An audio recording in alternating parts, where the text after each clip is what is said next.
Panorama group, जो सोचता है वो करता है। आपके अपने सपनों का आशियाना। नमस्कार, भारत लाइव देख रहे हैं आप।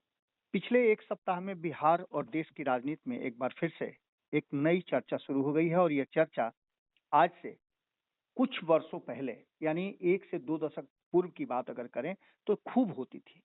जब नीतीश कुमार भारतीय जनता पार्टी के साथ एनडीए गठबंधन में हुआ करते थे, तब ये कहा जाता था कि नीतीश कुमार के कारण भारतीय जनता पार्टी कहीं ना कहीं दब करके रह रही है और अपने मुख्य एजेंडे को ठंडे बस्ते में डाल दिया है।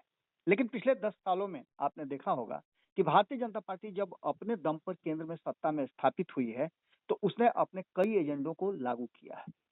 लगातार इस बात की चर्चा और अंदेशा दोनों रहता है कि क्या भारतीय जनता पार्टी का यह हिंदुत्व वाला एजेंडा कारगर होगा, और अगर कारगर होगा तो इस देश की जो आत्मा कही जाती है, हमारे संविधान में सर्वधर्म समभाव, उसका क्या होगा। इसको लेकर के समाजवादी नेताओं में चिंता लाजमी है। नीतीश कुमार भी एक समाजवादी नेता माने जाते हैं और इनके साथ साथ उपेंद्र कुशवाहा की बात कर लें, लालू प्रसाद की बात कर लें, या फिर भारतीय जनता पार्टी को छोड़ करके बाकी के दलों की बात मान लें, तो सभी सेकुलरिज्म की बात करते हैं।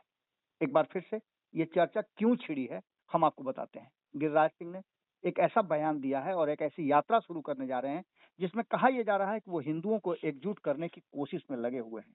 गिरिराज सिंह ने कहा है कि हिंदू स्वाभिमान यात्रा हम करेंगे और संगठित हिंदू सुरक्षित हिंदू का नारा भी दिया है।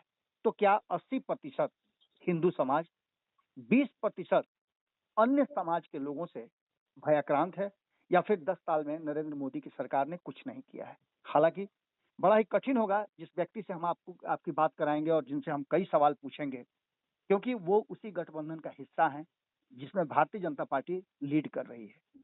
हम बात कर रहे हैं उपेंद्र कुशवाहा की पार्टी के जो प्रखर प्रवक्ताओं में से और पार्टी के एक बड़े झंडावदार हैं ठाकुर धर्मेंद्र की। वो हमारे साथ लाइन पे जुड़े हुए हैं। पिछले 3-4 दिनों में बिहार सहित देश की राजनीति में एक बार फिर से कहीं ना कहीं कुछ सुलगा है, जिसमें आपने अयोध्या की बात सुनी होगी। तो बिहार भी उससे अछूता नहीं रहा है। जिस क्षेत्र से ये ठाकुर धर्मेंद्र आते हैं, बेलसंड, उस क्षेत्र में भी कहीं ना कहीं माहौल बिगाड़ने की कोशिश की गई थी सूझबूझ। और इनके जैसे जो स्थानीय नेता हैं और सामाजिक कार्य करने में अपने आप को पूरी तरह से झोंक चुके हैं, उनके पहल से वर्तमान में तो कुछ भी ऐसा नहीं दिख रहा है, लगभग सब कुछ शांत कर दिया गया है। लेकिन क्या गिरिराज सिंह की यात्रा के बाद ये माहौल बनाने में ये सफल हो पाएंगे, ये सवाल इन्हीं से है। ठाकुर जी, सबसे पहले तो आपका बहुत बहुत स्वागत है भारत लाइव पे। बहुत बहुत धन्यवाद और भारत लाइव के सभी दर्शकों को मेरा नमस्कार। ठाकुर जी, आप जिस गठबंधन में हैं, उस गठबंधन में बहुत लंबे समय तक कहा यह जाता है कि आप लोगों ने मिल करके भारतीय जनता पार्टी को अपने एजेंडे से दूर रखा, जो हिंदुत्व का एजेंडा है। कभी बिहार नहीं रथ को भी रोका था। लेकिन आज जो वर्तमान परिस्थिति बनी है और गिरिराज सिंह ने जो बयान दिया है, उस बयान को सबसे पहले तो आप कैसे देखते हैं, बाकी बातें हम आगे करेंगे। देखिए, गिरिराज बाबू के बयान और उनके यात्रा को सब चीज को हम लोग देख रहे हैं जी। गिरिराज बाबू देश के सबसे बड़े दल के नेता हैं और एक संवैधानिक पद पर हैं। जी। इससे ज्यादा तक मुझे कुछ नहीं कहना, लेकिन मेरा सुझाव होगा कि जो हिंदू जागरण या हिंदू एकता यात्रा निकाल रहे हैं, हिंदू स्वाभिमान यात्रा, उसमें हिंदू स्वाभिमान यात्रा, उसमें मेरे जैसे लोगों का यह मानना है कि हिंदू धर्म को खतरा किसी दूसरे धर्म के लोगों से नहीं है। जी।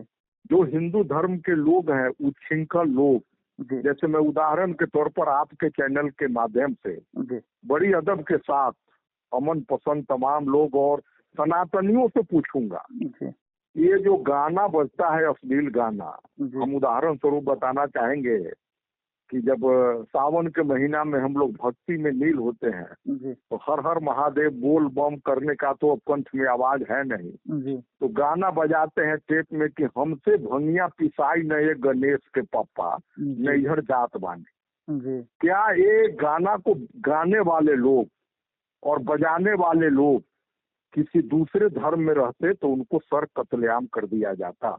मैं दावे के साथ कहता हूँ, माता पार्वती जिनका रूप, जिनके बारे में परसेप्शन हमारे सनातन धर्म का यह है कि हमारी माता भोला बाबा जैसे बैरागी जो भांग खाते थे, सांप का गला पहनते थे और गांजा पीते थे, जो बैराग का जीवन था, उनकी अनुशासित पत्नी के रूप में, एक संपूर्ण सुंदर नारी के रूप में जीवन का निर्वाह किया, ये उनकी मान्यता है शास्त्रों में। और फिर ये कोई चीप पॉपुलरिटी के लिए धुन पर अगर कोई गायक बजाता है कि हमसे भंगिया न पिसाई, तो मैं कहता हूं कि ऐसे गायक और बजाने वाले लोग, किसी भी धर्म पुराण का एक उदाहरण बताओ कि पार्वती जी ने कहा भोलेनाथ की किस आदेश का अवहेलना किया, कब उन्होंने कहा कि भांग नहीं पिसेंगे, और उस पर आप गा रहे हैं। आप अपने धर्म का खिया लेकर आप अपने कर रहे हैं और दूसरे पर उंगली उठाने जा रहे हैं। ये दुर्गा पूजा में कई जगहों पर जो विसर्जन के समय झंझट हुआ है और जो गाना बजता है, गायक लोग बजाते हैं हिंदू जिंदाबाद, माता की पूजा में यही किया जाता है, हिंदू जिंदाबाद, तो मुर्दाबाद कौन यहाँ पर साइलेंटली छुपा हुआ है। जी माता का भक्ति, दुर्गा सप्तशती के पाठ का एक श्लोक ये है क्या याद इन लोगों को, जितना लोग कूदते रहते हैं। और भगवान कहाँ से थे आप हिंदू धर्म के लोग और कहाँ चले गए। ये विदाई होता है माता का। हम लोग जब पूजा करते थे सरस्वती माता विद्या दाता, हाथ में फूल अक्षत लिए हुए, और आज सरस्वती जी के विसर्जन के समय जो अश्लील गाना होता है डीजे पर और जो नाच होता है, और ये गायक लोग बढ़ावा देते हैं उन्माद वाला क्या कहते हैं कि जो धुन और गाना के लिए टकरावट इससे होती है और हिंदू धर्म बदनाम इसलिए हो रहा है। इसलिए गिरिराज बाबू से हाथ जोड़ के निवेदन है कि वो संवैधानिक पद पर है, समीक्षा इस बात का करें और ऐसे गायक को चिन्हित करके दंडित करने का काम करें जो हिंदू समाज को बदनाम हो रहा है, और अपने सबको ठीक हो जाएगा। ठाकुर जी, एक तरफ आप लोग एनडीए गठबंधन में हैं, गिरिराज सिंह की यात्रा, और इस यात्रा से तो बिहार का भाजपा भी इनकार कर रहा है और अपने आप को किनारा कर रहा है, लेकिन इस यात्रा और इस यात्रा के ठीक पहले दुर्गा पूजा का समाप्त होना, और दुर्गा पूजा में विभिन्न जगहों पर आपके यहाँ बेलसंड में भी कहा जा रहा है कि कुछ इस तरह की बातें सामने आई थी जिसको आप लोगों ने रोका है। तो आपको क्या लगता है कि गिरिराज सिंह की यात्रा के बाद, और वो भी उनका सीमांचल से यात्रा शुरू है, इसका मकसद क्या है? अभी तो उन्हीं लोगों से पूछिएगा, लेकिन हम लोगों के पार्टी का तो सर्वधर्म समभाव है जी। और हिंदू के संदर्भ में जो हमारी मान्यता थी, हमारे पार्टी का मान्यता था, वो बता दिए। और इस धर्म में जो कुरीति आ गया है, ये कुछ लोफर लफंदर टाइप के तनी मनी गायक, भोजपुरी में एक से एक अच्छे गायक भी हैं, लेकिन कुछ उच्छृंखल गायक भी हैं, जिसके कारण हमारा धर्म बदनाम होता जा रहा है। और एक गंभीर चिंता का विषय है जिस पर ध्यान जाना चाहिए संवैधानिक व्यक्ति को। मैं तो इतना ही बता पाऊंगा। क्या आपको लगता है कि अगर एनडीए में कोऑर्डिनेशन कमेटी होती तो इस तरह की चीजों को बैठ करके फैसला किया जा सकता था, जाकर के कुछ निर्णय होता? तो एनडीए कोऑर्डिनेशन कमेटी की कमी खल रही है। अब इस पर तो मेरे जैसे छोटे लोगों को बोलना उचित नहीं है। कोऑर्डिनेशन कमेटी एनडीए में तो हमारे शीर्ष नेतृत्व के लोग ही तय करेंगे। जो 5 दल है बिहार में, वो लोग मिलकर चल रहे हैं और इस पर नेतृत्व स्तर से ही कोई प्रतिक्रिया लेना आपका ठीक रहेगा। 4 विधानसभा क्षेत्रों में उपचुनाव की घोषणा हो गई है। एनडीए गठबंधन चारों का 4 एनडीए जीतेगा। एनडीए के जिस दल का उम्मीदवार होगा, चारों का 4 डंका के चोट पर जीतेगा। बिहार की जनता एनडीए को छोड़ करके इधर उधर बाएं दाएं ताकने की स्थिति में नहीं। दावा तो आप कर रहे हैं ठाकुर जी, लेकिन ये वही क्षेत्र हैं जहां आप लोगों की करारी हार लोकसभा में हुई है। लेकिन विधानसभा में उसका सबक मिला है, हार की समीक्षा हुई और निरंतर आपने देखा है कि हमारे नेता उपेंद्र कुशवाहा जी लगातार उन्हीं क्षेत्रों में बिहार यात्रा से शुरू किए थे। हम लोगों के पार्टी के सारे कार्यकर्ता दिन रात एक किए हुए हैं। कोऑर्डिनेशन बैठा करके हम लोगों को एनडीए का जीत दिखाना है, नरेंद्र मोदी को देखना है, दूसरी कोई बात नहीं।